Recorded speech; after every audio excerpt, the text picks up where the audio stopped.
Hello students, welcome two days class. Last class में हमने exercise हमारा 10.3 तक कंप्लीट किया था। डॉट प्रोडक्ट वगैरह भी पढ़ा था हमने, ठीक है। और इस क्लास में हम पढ़ेंगे वेक्टर प्रोडक्ट, उसी को हम cross product of two vectors भी बोलते हैं।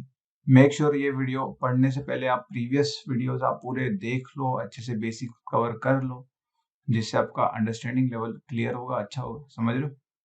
अब क्रॉस प्रोडक्ट मतलब क्या होता है? अगर एक वेक्टर है ए बार, इसका आपने क्रॉस प्रोडक्ट लिया बी बार से, क्रॉस प्रोडक्ट मतलब इसको वेक्टर प्रोडक्ट भी बोलेंगे, ठीक है। तो ये डेफिनेशन कैसे होगा? तो डिफाइन करने के लिए हम डायरेक्टली भी क्या लिख लेते हैं, mod of A mod of B sine theta. Dot product में क्या था हमारा? कॉस थीटा था, हाँ कि ना। ऐसा था डॉट प्रोडक्ट में, A dot B is equal to mod A mod B cos of angle between this two vector. तो यहाँ पर क्या हो जाएगा? साइन आ जाएगा।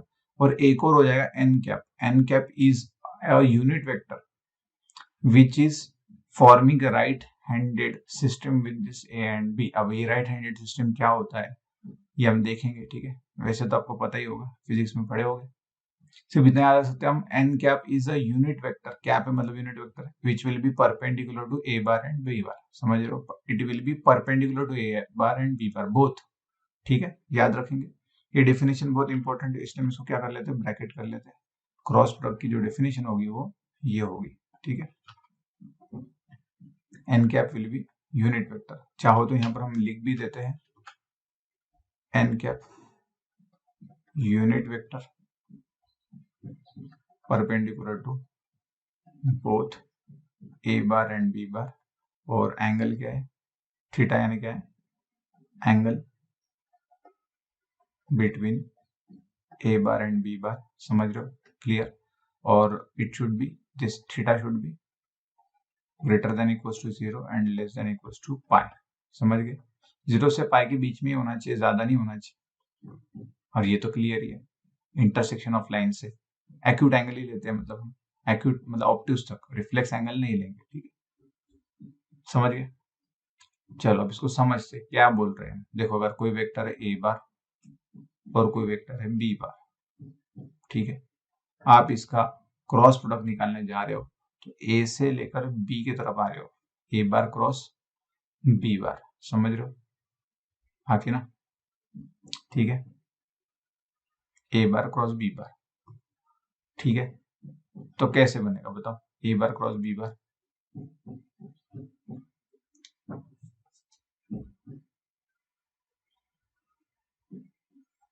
आप ऐसे समझ सकते हो कि ए बार क्रॉस बी बार, तो आपको पता है ए बार क्रॉस बी बार हम डेफिनेशन तो दे चुके हैं, बट जो हम बोल रहे mod A mod B angle between this, समझिए एंगल थीटा है, ठीक है, साइन थीटा आ जाएगा। ये एन कैप कहाँ रहेगा? एक तो वो ऊपर की ओर हो सकता है, ऊपर की ओर मतलब परपेंडिकुलर टू बोथ ए बार और B bar.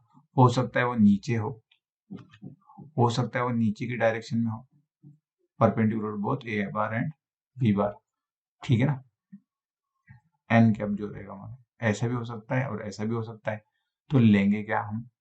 Right hand rule लेंगे हम, राइट हैंड रूल। समझ लो, मैं ए से लेकर बी तक गया, इधर से गया, ठीक है, इधर से गया, तो एन कैप किधर रहना चाहिए हमारा? आप हाथ पकड़ो आपका, समझो, यहां से ऐसा घूम रहे हो, ऐसे घूम रहे हो, है ना। तो अभी मैं कैसे घूमूंगा? इधर, है ना। तो नीचे जाएगा, ए बार से लेके बी बार तक, समझ लो। नीचे जाएगा कि नहीं जाएगा बताओ? अगर मैंने ए ऊपर रखा है, बी नीचे रखा है, तो नीचे जाएगा, नीचे। समझ लो, देखो ऐसा, समझ लो, ऐसा नीचे जाएगा। क्लियर? यहां से घूम रहे हो ना, नीचे जाएगा। तो क्या होगा? ये वाला पकड़ेंगे हम, ना कि ये ऊपर वाला। समझे सबको? समझे? और अगर किसी को इसमें भी डाउट है कि कैसे हम समझेंगे कि जो हमारा एन कैप है परपेंडिकुलर वेक्टर, वो ऊपर रहेगा कि नीचे रहेगा, तो दो एग्जांपल आप समझ सकते हो। स्क्रू देखो, आप क्या करते हो? क्लॉकवाइज घुमाओगे, क्लॉकवाइज घुमाओगे, तो देखो क्लॉकवाइज घुमाओगे मतलब अगर आप ऐसे क्लॉकवाइज ऐसे घुमाओगे, है ना, ये अगर ऐसा घुमाओगे ये हुआ एंटी क्लॉकवाइज, ऐसे घुमाओगे तो एंटी क्लॉकवाइज, है ना, एंटी क्लॉकवाइज हुआ। तो क्या कर रहे हो आप? खोल रहे हो कि बंद कर रहे हो? खोल रहे हो कि बंद कर रहे हो? खोल रहे हो कि बंद कर रहे हो? समझो समझो, खोल रहे हो कि बंद कर रहे हो? देखो, ऐसा समझो, अगर मैं इसको ऐसा ऐसा घुमाना शुरू कर दूं, अब ये तो मैंने सिर्फ आपको टॉप व्यू में बताया है ना, टॉप व्यू में बताया, ठीक है, कुछ कंफ्यूज हो रहे हो तो जाने दो। ऐसा ऐसा अगर फिट कर रहे हो, फिट कर रहे हो, फिट कर रहे हो, खोल रहे हो, बताओ, फिट कर रहे हो कि खोल रहे हो? खोल रहे हो ना। जब आप एंटी क्लॉकवाइज घुमा रहे हो, है ना, उसको सीधा करोगे, या एंटी क्लॉकवाइज क्लॉकवाइज छोड़ दो, अगर नहीं समझ में आ रहा है तो, अगर मैं ऐसा ऐसा घुमाना शुरू कर दूं, ऐसा ऐसा खोलना शुरू कर दूं, तो सीधी बात है, ये जो स्क्रू है वो अंदर जाएगा कि बाहर आएगा? वो बाहर आएगा कि अंदर आएगा? बताओ, बाहर आएगा कि अंदर आएगा? अगर आप उसको ऐसे ऐसे करोगे, फिट कर रहे हो ना, फिट कर रहे हो, ऐसे ऐसे करो, फिट करो, तो ऊपर जाएगा, हाँ कि ना? ऊपर जाएगा कि नहीं जाएगा? है ना? ये ऐसा ऐसा फिट करोगे, देखो, आपका राइट हैंड रूल से करो, हाँ, घुमाना शुरू करो, ऊपर जाएगा, समझ रहे हो? हाँ कि ना? ऊपर जाएगा कि नहीं जाएगा? इसलिए हमने बोला, अगर मैंने यहाँ पर कोई वेक्टर ले लिया, ये मान लो ए बार और ये मान लो बी बार, ये एंगल तो इसमें कुछ भी हो, ठीक है, तो अगर मैं इसको घुमाना शुरू कर दूं, घुमाना शुरू कर दूं इधर से, मतलब ये ए बार क्रॉस बी बार लूं, तो परपेंडिकुलर वेक्टर कौन सा लेना पड़ेगा मुझको? ऊपर वाला लेना पड़ेगा, समझे? और अगर मैं उल्टा करूं, उसको उल्टा घुमाना शुरू कर दूं, तो क्या होना शुरू हो जाएगा? अगर मैं ऐसा घुमाना शुरू कर दूं तो, मतलब ये बी क्रॉस ए बार लूं, तो वो स्क्रू क्या होगा? नीचे जाएगा, खुलना शुरू हो जाएगा। खुलेगा कि नहीं खुलेगा? बताओ। आप ऐसे खोलोगे ना, उसको खोलोगे कि नहीं? तो जो एन कैप रहेगा किधर रहेगा आपका? नीचे रहेगा, परपेंडिकुलर, समझ रहे हो? देखो, इतना सारा प्रवचन हम किस लिए कर रहे हैं? हमको एन कैप की डायरेक्शन चाहिए। अगर आप राइट हैंड रूल से समझ सकते हो, राइट हैंड रूल से समझो, जिधर घूम रहा है, या तो हमारे ढक्कन पकड़ो, कैप पकड़ो अपना, है ना, पानी की बोतल का ढक्कन, समझ रहे हो? अगर आप ऐसा घुमाओगे, मतलब खोलोगे, समझ रहे हो ना, ऐसा लोगे, ऐसा ऐसा, समझ रहे हो, ऐसा ऐसा, समझ रहे हो? तो किधर जाता है ढक्कन? ऊपर के अंदर, ऊपर जाता है, खुल जाता है कि नहीं? मतलब ही मैंने अगर ऐसे डायरेक्शन से लिया, तो किधर जाना चाहिए? ऊपर जाना चाहिए, हाँ कि ना? और अगर मैंने जो ढक्कन है हमारा, उसको ऐसा ऐसा बंद करना शुरू किया, मतलब घुमाना शुरू कर दिया, मतलब ऐसे डायरेक्शन में लिया, तो ढक्कन क्या होता है? नीचे जाता है, बंद होता है हमारा, है ना? वाटर बॉटल का कैप जो होगा बंद होगा, नीचे जाएगा, तो वही तो बताया हमने, नीचे जाएगा, मतलब हमको एन कैप किधर लेना पड़ेगा? नीचे लेना पड़ेगा, तो वही तो दिखा है, देखो। अगर मैं ऐसा घुमाया, मतलब अगर वेक्टर देखो ऐसा है, ये बी बार है, ये ए बार है, तो अगर मैं ऐसा ले रहा हूँ तो किधर रहेगा? नीचे, हाँ कि ना? तो डायरेक्शन कैसे लूंगा? अगर मैंने लिया ऐसा B bar cross A bar, B से लेकर ए लिया, तो एन कैप किधर गया? नीचे, नीचे गया, समझे? और सेम ये बी बार और ये ए बार, अगर मैं ऐसा जा रहा हूँ, तो देखो ना, ऐसा जा रहे हो तो किधर जा रहा है? ऊपर जा रहा है ना, खुल रहा है ना ढक्कन, तो एन कैप किधर रहेगा? ऊपर की डायरेक्शन में रहेगा, समझ रहे हो? ठीक है, तो याद कर लो, याद कर लो कि राइट हैंड रूल यूज करना है हमको, राइट हैंड रूल। अगर आप, अगर हम प्लेन पकड़े, जो हमारा स्ट्रेट हमारा प्लेन पकड़े, अगर हम ऐसे जाएंगे तो किधर रहेगा? ऐसा, मतलब एंटी क्लॉकवाइज घूमोगे आप तो ऊपर लेना है, क्लॉकवाइज घूमोगे तो नीचे लेना है। शॉर्टकट में हमेशा याद रख सकते हैं, ठीक है, क्लियर? हाँ कि ना? समझ रहे हो? तो चलो फिर डेफिनेशन फिर से आते हैं हम, कि अगर दो वेक्टर है, ए बार बी बार, एंटी क्लॉकवाइज मतलब हमने अभी बताया है ऊपर, है ना?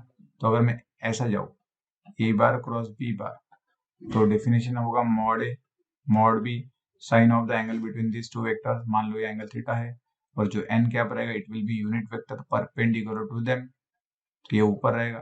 और हमको दिख रहा है ये राइट हैंडेड सिस्टम बना रहा है, राइट हैंडेड सिस्टम मतलब राइट हैंड रूल यूज कर रहा है, समझ लो, राइट हैंडेड सिस्टम मतलब ये ए बार बी बार और N cap right handed system बनाएगा, क्लियर सबको?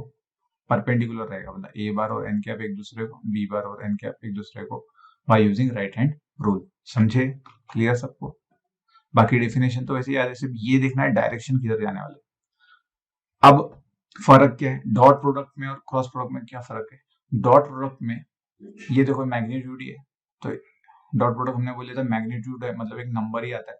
बट क्रॉस प्रोडक्ट में देखो, ये मैग्नीट्यूड है, ये डायरेक्शन देगा ना, यूनिट वेक्टर क्या करता है? डायरेक्शन देता है, तो मैग्नीट्यूड इंटू यूनिट वेक्टर, मतलब ये मैग्नीट्यूड इंटू डायरेक्शन क्या बनता है? वेक्टर बनता है, हाँ कि ना? तो यहां से हम क्या ऑब्जर्व कर सकते हैं?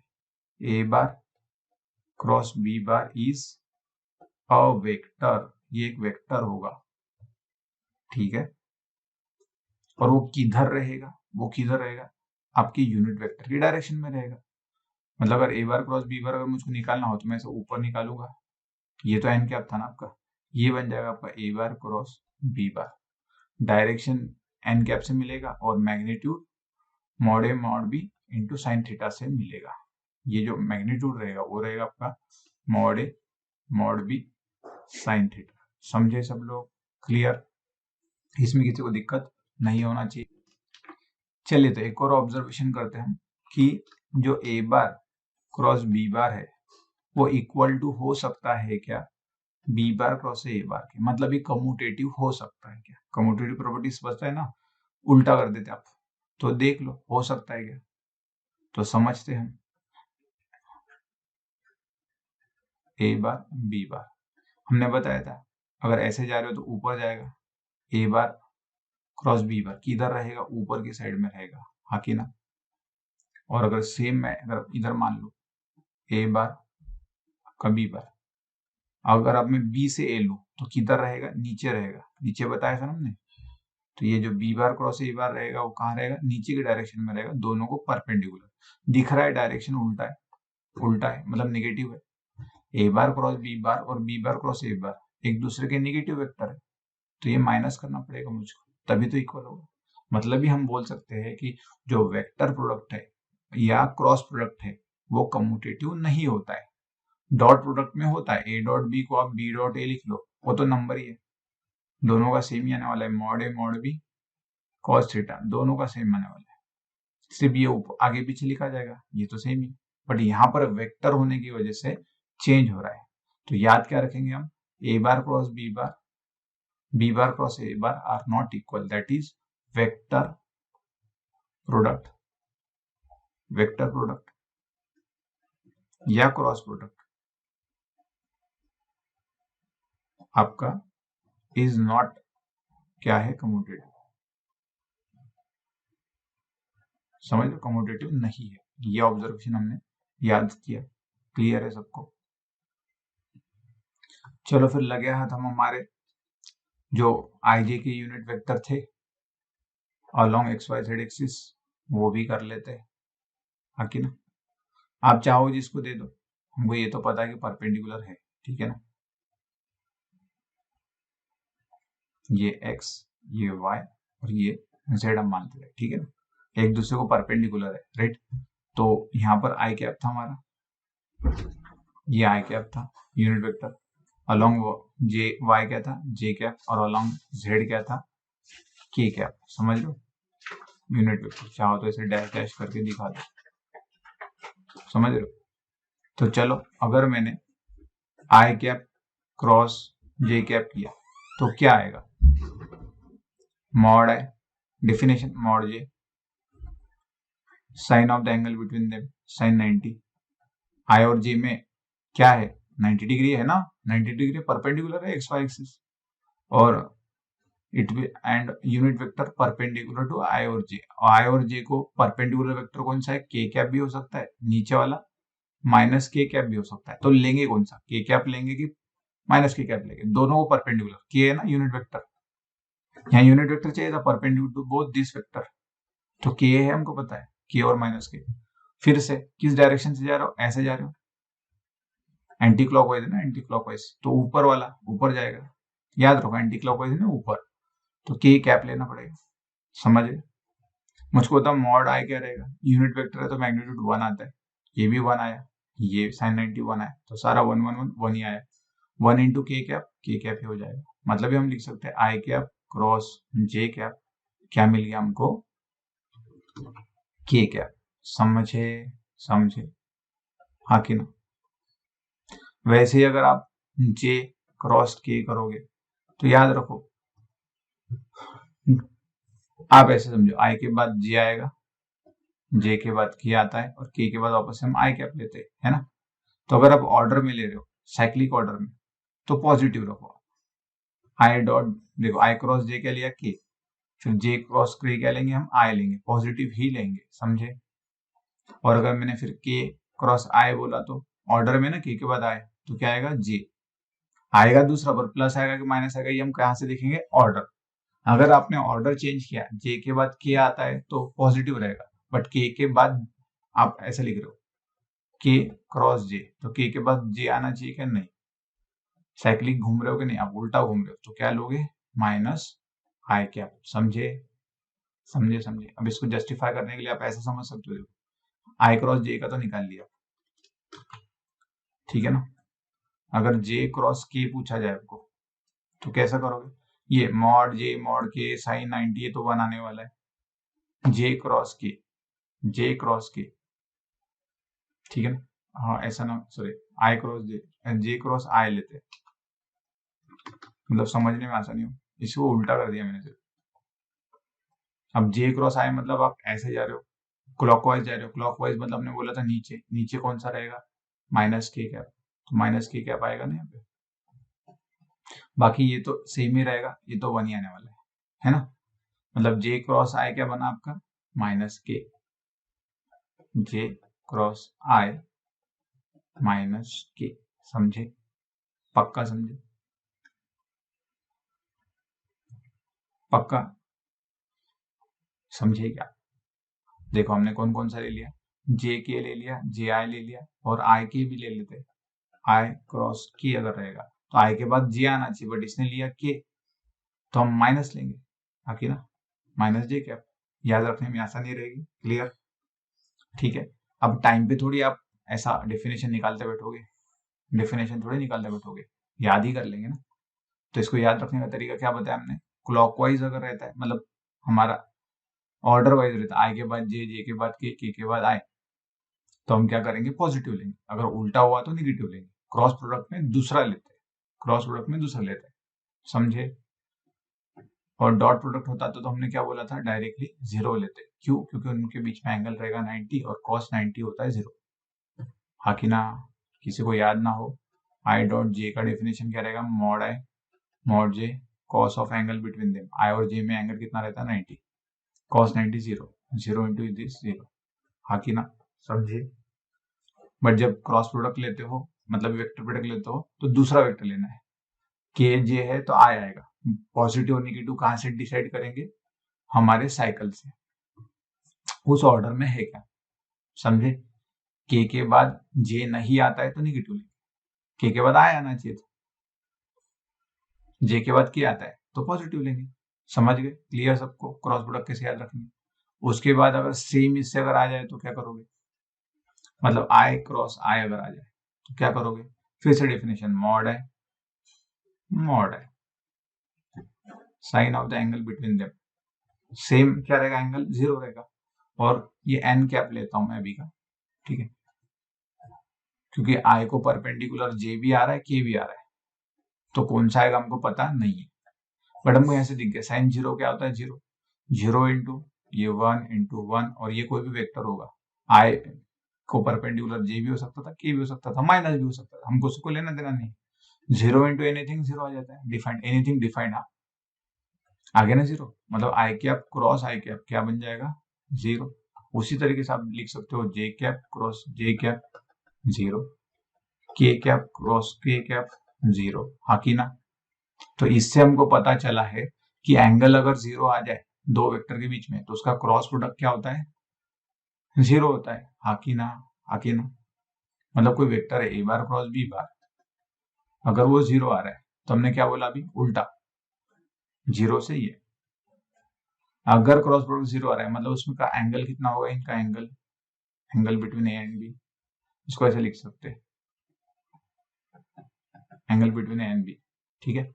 वो क्या रहेगा फिर, जीरो रहेगा, जीरो रहेगा। और एंगल अगर जीरो रहा मतलब भी क्या हुआ, कोलिनियर पैरेलल, आके ना, A bar will be collinear to B bar.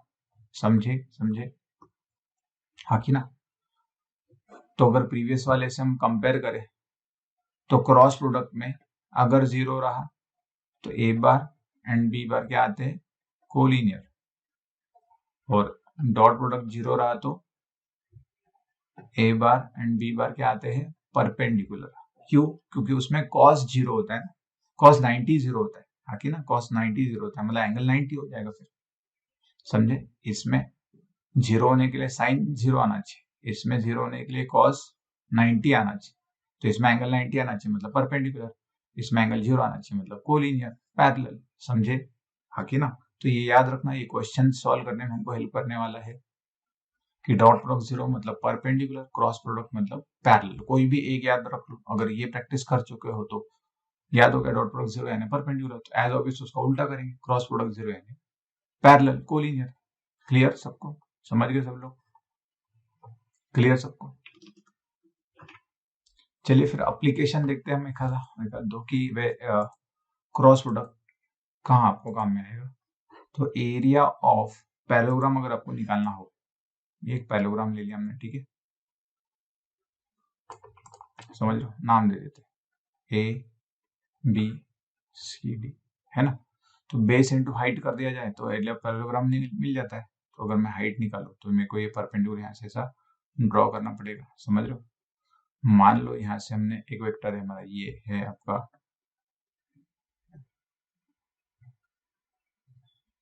B bar, और ये है मान लो आपका ए बार, समझे? बी बार ए बार, इसमें बीच में एंगल है थीटा, ठीक है, समझ लो। तो अगर मुझको area of this quadrilateral A B C D निकालना है तो मुझको क्या करना पड़ेगा? बेस, बेस मतलब डीसी निकालना पड़ेगा, लेंथ ऑफ डीसी, और हाइट मान लो ये आपका ई है, ये बीई की हाइट बीई निकालना पड़ेगा, मैग्नीट्यूड बीई का, ठीक है। लेंथ निकालना, बीई की लेंथ निकालना मतलब भी उसका मैग्नीट्यूड निकालना अलोंग जो भी वेक्टर होगा, बीई के अलोंग जो भी वेक्टर होगा। डीसी की लेंथ निकालना मतलब ये जो वेक्टर है अलोंग डीसी क्या है, ए बार, इसका मैग्नीट्यूड लेना। हाँ कि ना? समझे? हाँ कि ना? हाँ कि ना? तो मुझको बताओ ए बार का मैग्नीट्यूड, डीसी निकालना मतलब ए बार का मैग्नीट्यूड निकालना, तो निकाल लिया। अब बीई कैसे निकालेंगे? बीई कैसे निकालेंगे? देखो, बीसी का लेंथ रहेगा मॉड ऑफ बी, डीसी का लेंथ रहेगा मॉड ऑफ ए। हाँ कि ना? वो तो देखकर ही समझ में आ रहा है, हमको पता भी है। कोई वेक्टर है ऐसा यहाँ से ए से लेकर बी तक, है ना, ए बी बार। तो अगर मुझको इसका मैग्नीट्यूड चाहिए, लेंथ चाहिए, लेंथ, तो क्या कर देंगे? मॉड ले लेंगे जो कि हमको लेंथ देता है, समझ गए? भले वो ए बी बार हो या बी ए बार हो, मॉड लेना मतलब ये लेंथ लेना, समझ गए? तो मुझको बताओ इस ट्राइंगल में, ये वाला जो ट्राइंगल दिख रहा है हमको, ये वन मैंने नाम दिया, इसमें मैंने अगर साइन थीटा लगा दिया, triangle in triangle in triangle नाम देता हूं बीई सी, साइन सी लू, साइन सी, तो क्या आएगा? अपोजिट साइड मतलब बी अपॉन हाइपोटेनस, हाइपोटेनस क्या है आपका? बी सी, ये बी सी इधर चला जाएगा, आ जाएगा B C into sine C equal to B, मतलब ये बी की वैल्यू क्या होगी आपकी? बी की वैल्यू क्या होगी आपकी? बीसी, बीसी, बीसी की लेंथ हमने अभी बताई क्या है? मॉड ए बी, तो लिख दो मॉड बी, और सी साइन सी, सी मतलब ये एंगल कौन सा है? थीटा है, तो साइन थीटा मतलब बी की जगह क्या लिख सकता हूं मैं? Mod B sine theta. हाँ कि ना? ये डेफिनेशन किसका है? Mod A mod B sine theta किसका डेफिनेशन है? हमारा ए क्रॉस बी का मॉड का। हाँ कि ना? हमको पता है ना ए बार क्रॉस बी बार क्या होता है? Mod A mod B sine theta, ये देता है मैग्नीट्यूड, एन कैप देता है उसका डायरेक्शन। तो मॉड निकालना मतलब मैग्नीट्यूड निकालना, मैग्नीट्यूड निकालना। हाँ कि ना? सही है कि नहीं? Mod of A bar cross B bar मतलब mod A mod B sine theta आएगा। तो इसकी जगह मैं क्या लिख सकता हूँ? उल्टा, mod of A cross B bar. हाँ कि ना? हाँ क्या? मतलब area of your parallelogram A B C D हमने कैसे निकाला? Mod of A bar cross B bar, where your A bar and B bar are the vectors along sides of parallelogram. हाँ कि ना? समझ लो, vectors along sides of parallelogram मतलब जब भी हमको कोई भी पैरेललोग्राम दिया रहेगा, अगर ऐसा भी पैरेललोग्राम दिया होता, ठीक है, ए बी सी डी, अगर कोई भी दो साइड्स के हमको वेक्टर दे दिए जाए, जैसे ए डी का वेक्टर मान लो ये वाला है और डीसी का वेक्टर ये वाला आ गया, है ना? तो ए डी बार दिया रहेगा आपको, डीसी बार एक साइड का along one vector, one side दे दिया, नाम दिया तो नाम दिया होगा, या तो ऐसा दिया रहेगा, एक तो बोल सकते ए बार बी बार, है ना? एक ही बात है, एक ही बात है, नाम सिंगल वो इसमें देंगे, एक तो डबल पॉइंट के फॉर्म में देंगे। हाँ कि ना। तो ये कैसे निकालेंगे हम, area, area of A B C D. हम क्या करेंगे, इन दोनों का क्रॉस प्रोडक्ट निकालेंगे, A D cross D C. देखो हाँ, कोई इनिशियल वेक्टर्स होना चाहिए तभी तो उसमें का एंगल आएगा, हाँ कि ना।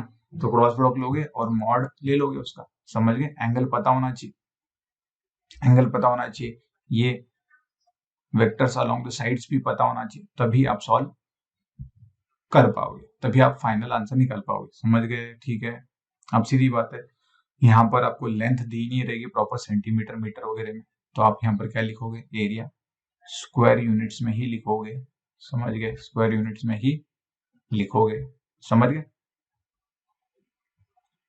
चलिए फिर आगे बढ़ते हैं। ठीक है, तो कुछ प्रॉपर्टीज याद रख लेंगे, डिस्ट्रीब्यूटिव वगैरह है ना, डिस्ट्रीब्यूटिव।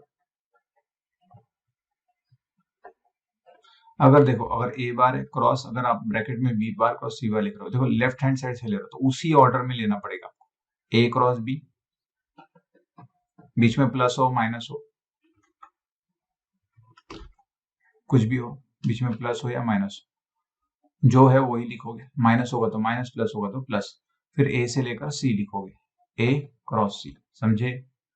अगर आप इधर की साइड से मल्टीप्लाई करते, चलो इस बार मैं बीच में माइनस दे देता हूँ, अगर आप ए बार को इस साइड से क्रॉस करते, राइट हैंड साइड से, तो इधर से जो ऑर्डर बन रहा है वो बनेगा बी क्रॉस ए, है ना, बी पहले फिर ए, यहाँ से बीच में माइनस इसलिए माइनस सी क्रॉस ए, समझो। तो लेफ्ट से प्रोडक्ट ले रहे हो तो लेफ्ट में रहेगा आपका ए, राइट से अगर आप प्रोडक्ट ले रहे हो क्रॉस प्रोडक्ट तो राइट में रहेगा, ठीक है। डिस्ट्रीब्यूटिव याद रखना है, समझ लो समझ लो। इसके बाद अगर किसी, ये हुआ आपका first, second multiply by scalar, bye scalar, तो जैसे डॉट प्रोडक्ट में लेते थे वैसे क्रॉस प्रोडक्ट में ले सकते हो, इससे कोई फर्क पड़ेगा नहीं। मान लो जैसे अगर लैम्बडा से मैं मल्टीप्लाई कर रहा हूँ और आपका कोई प्रोडक्ट है ए क्रॉस बी, तो आप ए के साथ भी इसको एडजस्ट कर सकते हो, पहले ए से प्रोडक्ट ले लोगे, उसका क्रॉस बी से ले लोगे, समझे। या तो आप ऐसा भी कर सकते हो, लैम्बडा को बी से बी वेक्टर को मल्टीप्लाई कर दो, जो भी लैम्बडा मतलब कोई नंबर रहेगा, उसका क्रॉस ले लो, फिर ए से मतलब ए का, फिर उस ए का क्रॉस उससे ले, समझो, क्लियर, हाँ कि ना, समझ लो। अब लैम्बडा की जगह 1 2 3 मान के चलो, समझ रहे हो, समझ लो, ठीक है। चलिए अब और आगे बढ़ते हैं। अगर आपको ए बार अगर ऐसा दिया हो, मान लो A1 आए, A2 J, A3 K, और बी बार दिया है, इन जनरल ले रहे हैं हम, B1 आए, B2 J and your B3 K, समझ रहे हो। तो अगर मुझको अब इस केस में क्रॉस प्रोडक्ट निकालना है तो इसका कोई शॉर्टकट हो सकता है क्या, पहले लॉन्ग कट देखेंगे फिर शॉर्टकट देखेंगे, ठीक है। तो क्या करना पड़ेगा आपको, कुछ नहीं करना पड़ेगा, आप ये पहले क्रॉस प्रोडक्ट लोगे, और हमने अभी देखा है क्रॉस कैसे लेना है डिस्ट्रीब्यूट करने के लिए, है ना। तो पहले मैं ए बार की जगह ए बार लिखूंगा, क्रॉस बी बार की जगह बी बार लिखूंगा, सही है। तो मैं यहाँ लिख रहा हूँ बी बार की जगह बी बार लिख दूंगा। अब मुझको एक एक डिस्ट्रीब्यूट करना पड़ेगा, पहले इसका क्रॉस पूरे ब्रैकेट से लेना पड़ेगा, तो चलो लिखते हैं फिर, A1 आए, किससे लेना पड़ेगा, पूरे ब्रैकेट से लेना पड़ेगा, तो चलो ब्रैकेट लिख देता हूं मैं, आ गया। फिर आप क्या करोगे, प्लस A2 से लोगे पूरे ब्रैकेट का, A2 से पूरे ब्रैकेट का क्रॉस लोगे ना, A2J, फिर से पूरा ब्रैकेट,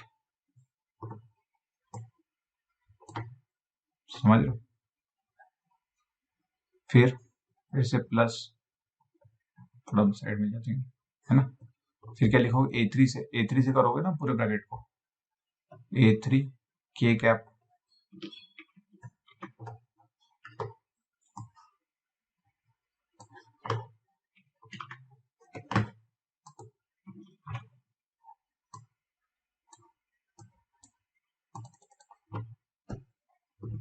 ठीक है, समझ रहे हो, समझ गए। चलो आ जाओ, अब हमको दिखाएगा क्या, A1 इंटू B1, आई क्रॉस आई, आई क्रॉस आई, मुझको बताओ सेम रहा तो हमने क्या बोला था, 0 आ जाता है, 0 आ जाता है, हाँ कि ना। तो नेक्स्ट स्टेप में ये पूरा 0 हो जाने वाला है, क्योंकि ये 0 आने वाला है ना, 0 इंटू A1B1 0 आ जाएगा। समझ गए, समझ गए, समझ गए, हाँ कि ना, क्लियर। तो उसी तरीके से यहाँ पर ये वाला जे वाला भी कैंसिल होगा, क्योंकि जे क्रॉस जे आएगा ना। चलो पहले एक मैं डिस्कस करता हूँ, बाकी हम देखेंगे। फिर प्लस, फिर यहाँ से देखो ये करोगे A1B2 आई क्रॉस जे आएगा ना, ब्रैकेट में लिखता हूँ आई क्रॉस जे, कैप आप लिख लेना, ठीक है, आई क्रॉस जे। तो नेक्स्ट स्टेप में क्या आने वाला है, देखो लगे हाथ हम नेक्स्ट स्टेप भी लिख दे रहे हैं, A1B1 आई क्रॉस जे क्या आता है, के आता है ना, के आता है ना ऑर्डर में, तो समझ रहे हो। प्लस अब इनका करोगे A1B3 आई क्रॉस के आएगा, हमने अभी बताया था जिस ऑर्डर में है उसी ऑर्डर में रखना है हमको। तो ये आएगा A1B3 आई क्रॉस के, कैप आप लिख लेना। तो अब हाथों हाथ लिख भी लेते हैं, A1B3 आएगा, A1B3 आई क्रॉस के क्या आएगा, आई के बाद जे आता है, यहाँ आई के है तो जे आना चाहिए, बट प्लस जे की माइनस जे ये हमको पता नहीं है। तो कैसे पता करेंगे, आई के बाद जे आना चाहिए था, पर आया के तो निगेटिव रहेंगे ना, ऑर्डर में नहीं है, तो बताया था अभी मैंने, समझ लो। प्लस अब इससे करोगे क्या आएगा, A2B1 जे क्रॉस आएगा, जे क्रॉस आए तो क्या आएगा, लगे हाथ आगे भी लिख दे रहे हम, A2B1 जे आई जे है तो मतलब के आने वाला है, प्लस आएगा कि माइनस आएगा ये हमको पता नहीं है। तो जे के बाद क्या आना चाहिए था, के, पर आया है आए, तो मतलब ये निगेटिव होगा, आखिर ना। समझ रहे हो, समझ रहे हो, समझ रहे हो। फिर आएगा वापस से प्लस, अब हमको दिख रहा है क्या, अब हम डायरेक्ट लिखते हैं, ये स्टेप नहीं लिखते। A2B2 आएगा, जे क्रॉस जे, जे क्रॉस जे क्या आता है, 0, हमने अभी बताया था, सेम अगर आया तो 0 आएगा, ऊपर हमने डिस्कस किया, कोलिनियर हो जाएंगे, 0 आ जाएगा, क्योंकि उनमें एंगल क्या रहेगा, 0 रहेगा। तो हम डायरेक्ट लिखते A2B3 जे क्रॉस के, है ना, A2B3 जे क्रॉस के। अब आगे हाथ वाला लिख देंगे A2B3 जे और के है तो क्या आने वाला है, आई, प्लस आएगा कि माइनस, जे के बाद के आता है तो पॉजिटिव रहेगा, बराबर ऑर्डर में ना, जे के बाद के आता है। समझ रहे हो, समझ रहे हो, समझ रहे हो। प्लस अब ये फिर से A3B1 के जे, के आई, के आई, फिर से क्या आएगा, A3B1 के आया है तो क्या आना चाहिए, जे आना चाहिए, जी आना चाहिए, प्लस की माइनस, के बाद आया आता है तो प्लस ही रहेगा, हाँ कि ना, प्लस ही रहेगा, ऑर्डर में ना के बाद आए, साइक्लिक ऑर्डर हमने जो बोला था, प्लस अब ये मल्टीप्लाई करो क्या आएगा, A3B2 A3B2 है ना, के क्रॉस जे, के क्रॉस जे, हाँ ये बीच में क्रॉस क्रॉस लिखना जरूरी है, समझ लो, नहीं तो डॉट प्रोडक्ट माना जाएगा। अब के और जे है तो क्या आएगा, आई आएगा, बट फिर प्लस की माइनस, तो के बाद क्या आता है, आई है जे, तो ये कितना हो जाएगा, माइनस, समझ गए। फिर प्लस, फिर से अब क्या आएगा, इन दोनों का करोगे तो ये आएगा, देखो A3B3 के क्रॉस की, अब हमको पता ना के क्रॉस की 0 होता है, तो ये लिखने की जरूरत नहीं, 0 ही है, समझ गए, समझ गए, समझ गए, हाँ कि ना, समझ रहे हो। अब जो कॉमन है वो निकाल लो, पहले आया निकालो, ठीक है। तो देखो ये आए और इधर ही आए, ये माइनस इसको दे देंगे ना, इसको दे देंगे, आई कॉमन निकल जाएगा, समझ रहे हो। तो अगर मैंने आई कॉमन निकाल दिया तो ब्रैकेट में क्या मिलेगा मुझको, पॉजिटिव वाला A2B3 माइनस किसको लगाया हमने, इसको दिया माइनस, इसको दिया माइनस, क्या है वो, A3B2 A3B2, समझ रहे हो। अब कैप भी लिखते हैं प्लस, समझे। अब जे वाला करेंगे, देखो ये माइनस इसको देने वाले, तो मैं माइनस यहाँ लिखता हूँ, A1B3 जे कॉमन निकाला ना, और जे कहां पर है, यहाँ पर है A3B1 जे आप कॉमन निकाल चुके हो, प्लस अब के लिए देखते हैं, निगेटिव इसको आने वाला है तो पहले ही निगेटिव लिख देते हैं, क्या A2B1 के कॉमन निकाल चुके हो, पॉजिटिव के की तरह ये है A1B1, समझे। तो फाइनली हमारा आंसर आ गया है, तो जूम आउट करते हैं, ये मिला हमको आंसर। सही है। तो बताओ मुझको, अब हर बार अगर हमको इस टाइप से कुछ क्वेश्चन दिया होगा, A1 A2 A3 की जगह नंबर होगा, जैसे एग्जांपल के लिए ऐसा हो सकता था 2i + 3j - 4k, है ना, b बार = 6i - 7j + 9k। अगर ऐसा होता तो क्या हम हर बार इतना बड़ा कैलकुलेशन करेंगे क्या? और देखो एरर आने की पॉसिबिलिटी भी कितनी है, इतना सारा लिखने में टाइम भी जाएगा। तो शॉर्टकट इसका यूज करके करेंगे। शॉर्टकट देखो, ये किसका एक्सपांशन है? ये है हमारा मैट्रिसेस का एक्सपांशन। कैसे? तो देखो मैं डायरेक्टली लिख सकता हूं। अगर मुझको ए बार क्रॉस बी बार करना है तो मैं कुछ नहीं करूंगा, फर्स्ट रो में हमारा लिखेंगे आई, जे और के। सेकेंड रो में ए बार के कोएफिशिएंट्स लिख देंगे। ए बार के कोएफिशिएंट्स क्या है? A1 A2 A3, मतलब ये direction ratios A1 A2 A3। Third row में लिखेंगे बी के डायरेक्शन रेशियोज, मतलब आईजे के कोएफिशिएंट्स जो थे हमारे, क्या आएगा? B1 B2 B3, बस रख दो B1 B2 B3। चाहो तो अब एक्सपांशन करके देखो सही में ये आने वाला है कि नहीं। आई इन दोनों का प्रोडक्ट होगा, क्या आएगा? A2 B3 minus A3 B2 है क्या? A2 B3 A3 B2 है ना, हाँ कि ना? बीच में आप फिर माइनस रख दो, जे आएगा जे। फिर क्या करते थे हम? मैट्रिसेस तो याद होना चाहिए ना, A1 B3 minus B2 A3 B1। अब यहाँ पर उल्टा है, दिख रहा है उल्टा? क्यों? क्योंकि ये माइनस अगर अंदर एडजस्ट करूंगा तो आ जाएगा ना, ये आ जाएगा ना। ये A1 B3 पीछे चला जाएगा, A3 B1 आगे चला जाएगा, ये मतलब सेटिस्फाई कर रहा है। फिर से के क्या अगर मैं लू तो क्या आएगा? इनका प्रोडक्ट आ जाएगा, A1 B2 minus A2 B1 आया ना। A1, ये हमने थोड़ा गलत लिख दिया, A1 B2 था ये, यहाँ पर हमने A1 B2 लिखा है, ये देखो ये लिखा है ना, लिखते हो हमने B2 लिखा। ठीक है, आ गया ना, A1 B2 minus A2 B1 हो गया प्रूफ। तो डायरेक्टली आ गया ना। कितना शॉर्टकट किया, इतना सारा हमारा जो हमने लिखा है, इतना सारा ये हमारा सब कुछ बच जाएगा अगर हम ये याद रखेंगे तो।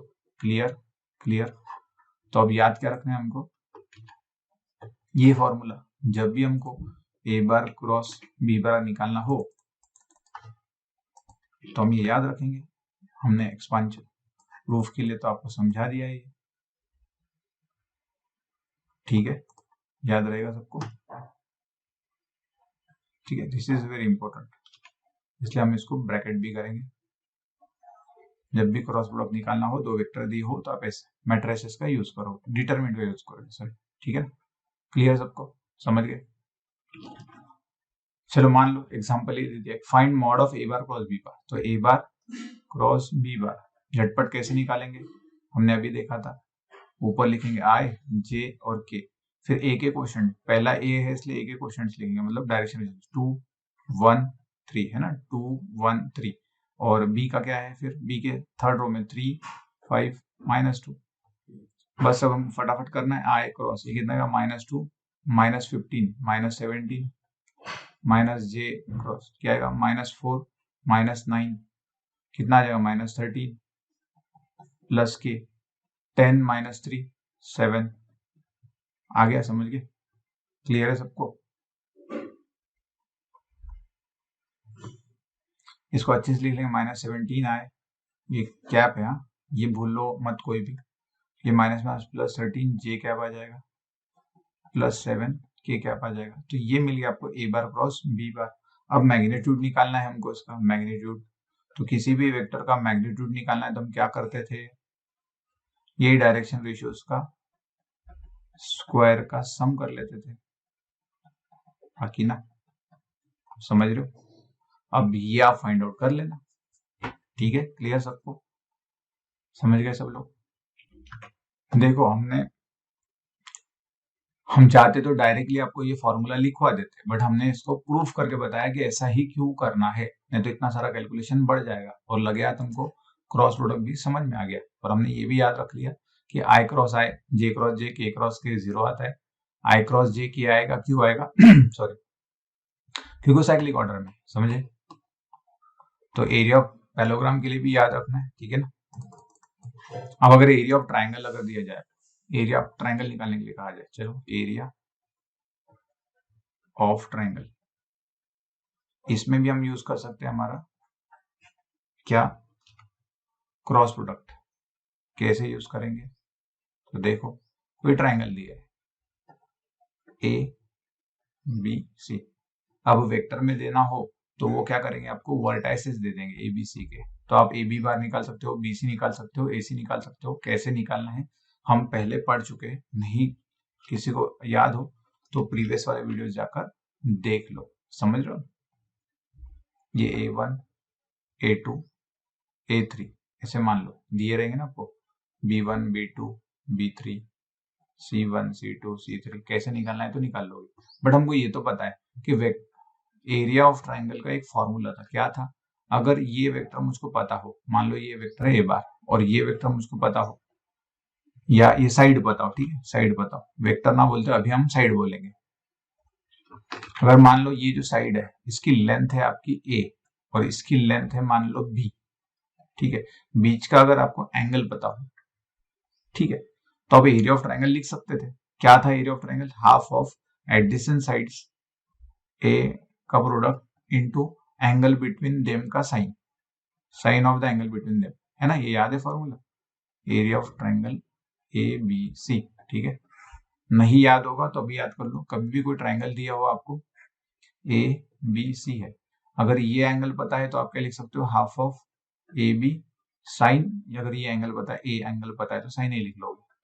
आप ऐसा भी लिख सकते हो, हाफ ऑफ, अगर ये एंगल पता है, कौन सा, ये एंगल पता है सी, कैपिटल सी है, तो आप लिख सकते हो B into C, B into C adjacent sides and angle between them sine C, समझ रहे हो। अगर ये एंगल पता है तो क्या लिख सकते हो, half of A into C adjacent sides का प्रोडक्ट और sine of the angle between them sine B, समझ गए, समझ गए। अगर नहीं पता है तो ये याद कर लो, उसी तरीके से फिर हमने ये कर लिया, ठीक है। तो अब इस केस में अगर वेक्टर की बात चली तो कैसे करेंगे, हम वेक्टर की बात करें तो हम पहले ये लेंथ निकालेंगे A B into B C, half of adjacent sides का product sine of the angle between them, हाँ कि ना। अब मुझको बताओ ये ए बी क्या है, मॉड ए बी, अगर ए बी वेक्टर ले लो या बी ए वेक्टर ले लो, चलो बी ए वेक्टर ले लेता हूँ, ए बी मतलब बी ए वेक्टर का मैग्नीट्यूड, ए बी मतलब लेंथ है ना, लेंथ है कि नहीं, बताओ। ये बीच वाला को इनिशियल पॉइंट है इसलिए हम बोल रहे, मैं लिख सकता हूँ बी ए बार लिख सकता हूँ मैग्नीट्यूड, और ये लेंथ ऑफ बी सी के लिए मैं बी सी बार का मैग्नीट्यूड लिख सकता हूँ, साइन थीटा तो साइन बीच में आएगा ही। बताओ ये किसका डेफिनेशन, ये तो मॉड आ गया ना, mod, mod of B A cross B C, हाँ कि ना। दो वेक्टर का क्रॉस प्रोडक्ट का मैग्नीट्यूड का फॉर्मूला है नहीं, तो ये एक फॉर्मूला मिल गया ना, फिर मुझको मिल गया ना फॉर्मूला क्रॉस प्रोडक्ट का यूज करके ट्राइंगल का, हाँ कि ना, हाँ कि ना। तो क्या लिख सकते हैं फिर फॉर्मूला, चलो जनरलाइज कर लेते हैं कि कोई ट्राइंगल है, अगर ये जो वेक्टर है ये along this B A side, ये अगर ए बार है और ये अगर साइड, हाँ यहाँ तक बी बार है, ये एंगल थीटा है, तो हम लिख सकते हैं area of this triangle, area of this triangle A B C as half of A cross B का मैग्नीट्यूड, समझ गए। चाहते तो आप ये साइड भी निकाल सकते हो, जिससे आप इसको ऐसा भी लिख सकते हो, half of C A bar cross C B bar, है ना, समझ रहे हो, क्योंकि ये डेफिनेशन क्या देगा आपको, mod of C A mod of C B sine theta, mod of C A mod of C B मतलब length of E, length of A C और लेंथ ऑफ बी सी, हाँ कि ना, आगे ना एडजेसेंट साइड और sine of the angle between them, clear. तो अभी के लिए हम क्या याद रखेंगे, ये अगर एडजेसेंट साइड्स पता हो आपको ट्राइंगल की तो हाफ ऑफ वो एडजेसेंट साइड्स का क्रॉस प्रोडक्ट मॉड लेना है, पैरेललोग्राम में ये हाफ नहीं रहेगा, समझ गए? एरिया ऑफ ट्रायंगल में हाफ रहेगा, पैरेललोग्राम में हाफ नहीं रहेगा। एडजेसेंट साइड्स का क्रॉस प्रोडक्ट लो, पैरेललोग्राम में भी एडजेसेंट साइड्स का क्रॉस प्रोडक्ट ले लो और मैग्नीट्यूड ले लो। समझ गए? तो इसमें कंफ्यूज होगा नहीं कोई भी, क्लियर, कोई भी कंफ्यूज नहीं होना चाहिए इसमें। चाहो तो एक एग्जांपल ले लेते हैं इसके लिए। चलिए देखो, ट्रायंगल दिया एबीसी, सेम जैसा हमने अभी बताया, ट्रायंगल ड्रॉ कर लो आप फटाफट। और ये दिया है आपको ए, क्या दिया है 1,1,1, बी पॉइंट दिया है आपको 1,2,3, सी पॉइंट दिया आपको 2,3,1। अब आप फटाफट निकाल लो